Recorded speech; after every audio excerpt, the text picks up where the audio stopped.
Bayangkan, setiap malam kau duduk memancing di tepi sungai. Ikan selalu mudah didapat, tapi tanpa kau sadari, ada sosok yang selalu menemanimu. Bukan manusia, melainkan jin. Tapi bukan sembarang jin. Ia jin muslim yang tak henti berzikir dan perlahan menjadi sahabatmu. Namun persahabatan aneh itu menimbulkan amarah dari jin-jin lain. Ancaman datang dan sebuah ujian besar menanti. Inilah kisah nyata penuh misteri. Tak sadar tiap malam mancing sama jin muslim. Suara gemericik Sungari di desa kecil itu terdengar menenangkan, seolah jadi musik pengantar malam. Bulan sabit menggantung di langit, cahayanya memantul di permukaan air yang berkilau. Arman, pemuda 22 tahun, melangkah pelan melewati pematang sawah sambil membawa pancing bambu. Ember kecil di tangan kirinya kosong, hanya berisi segenggam cacing untuk umpan. Baginya, sungai ini lebih dari sekedar tempat mencari ikan. Disinilah ia bisa melarikan diri dari kepenatan hidup. Sejak ibunya wafat 2 tahun lalu, Arman harus membantu ayahnya mengurus sawah, sementara adiknya masih sekolah. Beban terasa berat, meski ia jarang mengeluh. Mudah-mudahan malam ini dapat ikan banyak, bisa buat lauk besok pagi. Gumamnya sambil duduk di tepi batu besar. Dengan luas ia melempar kail ke tengah arus. Tak lama, pelampung bambu kecil bergoyang. Piur, seekor ikan baung besar menyambar. Arman tersenyum puas, menariknya dengan sigap. Namun, saat ia memasukkan ikan ke ember, telinganya menangkap sesuatu. Bukan suara jangkrik atau kodok, melainkan suara orang berdehem pelan. Hem. Arman menoleh cepat. Tidak ada siapapun, hanya gelap dan semak-semak di belakangnya. Ia bergidik. Malam berikutnya, ia kembali memancing. Lagi-lagi, suasana sama terjadi. Ikan cepat sekali didapat, seakan ada yang mengarahkan mereka ke kailnya. Dan lagi, terdengar suara samar, kadang tasbih lirih. Subhanallah, Subhanallah. Arman mulai curiga. Apa jangan-jangan sungai ini ada penunggunya? 3 malam kemudian, Arman nekat. Ia sudah tidak tahan dengan rasa penasarannya. Begitu suasana sepi, ia bicara lantang. Kalau memang ada yang di sini, jangan sembunyi. Saya cuma niat mancing, gak ganggu siapa-siapa. Hening beberapa saat, tiba-tiba suara berat namun lembut terdengar jelas dari sampingnya. Tenang Mas Arman, aku memang ada di sini. Tapi jangan takut. Aku bukan makhluk jahat. Arman langsung berdiri, tubuhnya kaku. Siapa kamu? Aku Fatir, jin muslim yang menjaga sungai ini. Sudah lama aku menemanimu memancing. Hanya saja kau tak menyadarinya. Arman menelan ludah, jantungnya berdetak kencang. Jin muslim. Iya, jangan kaget. Tak semua jin menyesatkan. Kami juga hamba Allah. Kami sholat, puasa, berzikir, sama seperti kalian manusia. Arman terdiam. Ia tidak tahu harus percaya atau tidak, tapi suaranya begitu nyata, tidak seperti halusinasi. Kenapa kamu selalu ada di sini? Tanyanya pelan. Karena aku suka melihatmu. Kau tidak pernah mencaci, tidak merusak. Kau hanya duduk sabar, berdoa sebelum melempar kail. Itu membuatku ikut berzikir. Dan sebagai balasan, aku sering memanggil ikan-ikan untuk mendekat ke umpanmu. Arman terperanjat. Jadi, selama ini hasil pancingannya yang melimpah bukan karena keberuntungan semata. Malam demi malam, Arman makin terbiasa. Ia duduk memancing sambil berbincang dengan Fatir. Wujudnya tidak pernah jelas.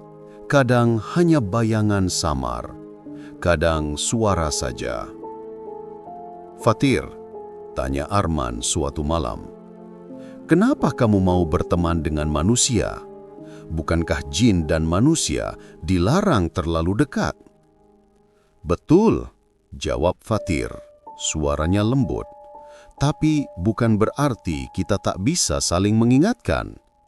Kau manusia yang menjaga adab, tak pernah sombong, maka aku nyaman menemanimu. Aku tidak ingin menggoda, hanya ingin jadi sahabat." Arman tersenyum kecil. "Jadi selama ini saya mancing nggak sendirian ya?" "Tidak. Bahkan saat manusia merasa paling sepi, sesungguhnya Allah dan malaikatnya selalu bersama. Hanya saja banyak manusia lupa." Percakapan itu membuat Arman merenung. Hidupnya yang berat terasa lebih ringan setiap selesai berbicara dengan Fatir. Ia bahkan mendapat banyak nasihat agama dari jin muslim itu. Namun, di balik kehangatan itu, sebuah masalah mulai tumbuh. Ada jin lain yang tidak senang dengan persahabatan ini. Suatu malam, angin bertiup kencang. Suasana sungai berbeda. Dingin menusuk, menyeramkan. Tiba-tiba, dari balik pepohonan, terdengar tawa mengejek. "Fatir, rupanya kau akrab dengan manusia. Hahaha, kau sudah lupa siapa dirimu."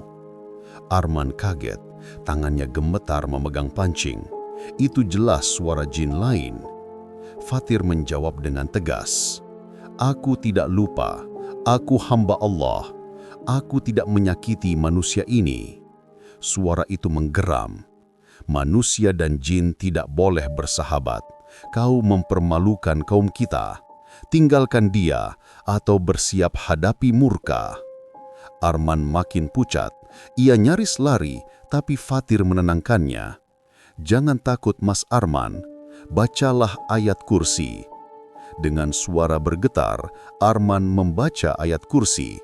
Saat kalimat terakhir terucap, angin yang mencekam itu seketika mereda. Suara tawa jin jahat itu lenyap. Arman jatuh duduk. Keringat dingin membasahi wajahnya. "Ya Allah, kalau bukan karena kamu Fatir, mungkin aku sudah celaka."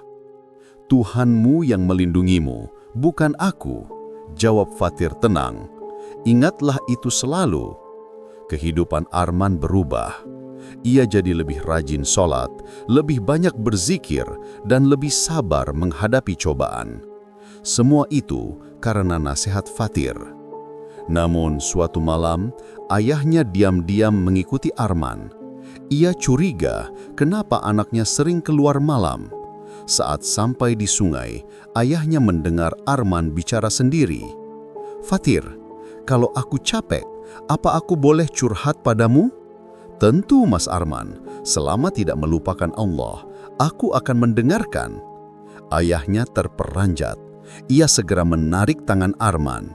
"Arman, astagfirullah, kamu bicara sama siapa?" Arman kaget. "Ayah, ini Fatir, teman saya, jin muslim." Ayahnya pucat. "Kamu sudah kelewat nak. Berteman dengan jin bisa menjerumuskan. Mereka bisa saja menipu." Arman bingung. Di satu sisi, ia percaya Fatir tulus. Di sisi lain, ucapan ayahnya benar. Dunia manusia dan jin tidak boleh terlalu dekat.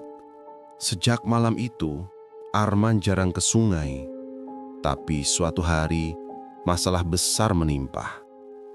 Adiknya sakit keras, tubuhnya panas, dan dokter tidak menemukan penyebabnya. Arman putus asa. Dalam hati ia berdoa, "Ya Allah, tolong adikku." Tiba-tiba, suara Fatir terdengar samar di kamarnya. "Mas Arman, aku tahu apa yang terjadi. Adikmu diganggu jin yang dulu menantangku. Ia dendam padamu. Arman terkejut. Apa yang harus saya lakukan, Fatir? Bawa adikmu ke Ustadz untuk diru'yah. Jangan bergantung padaku. Aku hanya bisa menjaga sebatas izin Allah. Dengan susah payah, Arman membawa adiknya ke Ustadz. Saat ayat-ayat ru'yah dibacakan, adiknya menjerit. Tubuhnya menggeliat keras. Akhirnya, jin jahat itu pergi. Arman meneteskan air mata lega. Ia sadar, pertolongan sejati hanya datang dari Allah, bukan dari jin, meskipun jin itu muslim sekalipun. Malam itu, Arman kembali ke sungai untuk terakhir kalinya. Fatir, terima kasih. Kalau bukan karena nasihatmu, aku mungkin sudah tersesat. Tapi aku juga sadar, kita harus berpisah. Suara Fatir terdengar lembut, sedikit berat. Aku pun tahu, Allah memberi batas antara manusia dan jin. Aku bersyukur bisa bertemu denganmu, Arman. Tapi persahabatan kita cukup sampai di sini. Air mata Arman menetes. Ia merasa kehilangan sahabat sejati. Kalau begitu, tolong jaga dirimu, Fatir. Semoga kita bisa bertemu kelak di surganya. Suara Fatir menghilang bersama hembusan angin malam. Hening. Hanya suara sungai yang tersisa. Sejak malam itu, Arman tetap memancing. Tapi kali ini, tanpa ditemani suara gaib. Meski begitu, hatinya tak pernah lagi merasa sepi. Ia tahu, ada Allah yang selalu mendengar.